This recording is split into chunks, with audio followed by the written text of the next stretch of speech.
So the G20 summit started when there was a global financial crisis going on. The world is now out of that crisis, though it's unclear. Different countries are at a different stage, and it's not very clear how to get back to the pre-crisis days of growth that was generating jobs and incomes and so on. But nevertheless, the G20 summits need to move on from the short-term financial crisis issues to looking at long-term development issues.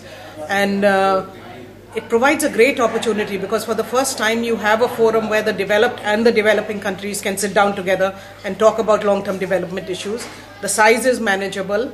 They can reach decisions. They can give political guidance on these issues to move things forward, whether it's the reform of the multilateral institutions or many other issues like that. And hopefully they can tackle some of the tougher issues as well, which have not been able to tackle in larger forum, like climate change, for example, how to really reach agreement on a globally binding deal. India has a very important role to play in this summit. It's sitting there for the first time with the developed world, but also with 11 other middle-income countries, the emerging countries. And so it has the chance to take the views of the others who are not at the table, the G77, and really put their concerns into the heart of the G20 meetings and influence the global rules in a manner that would reduce the inequality between the developed world and the developing world.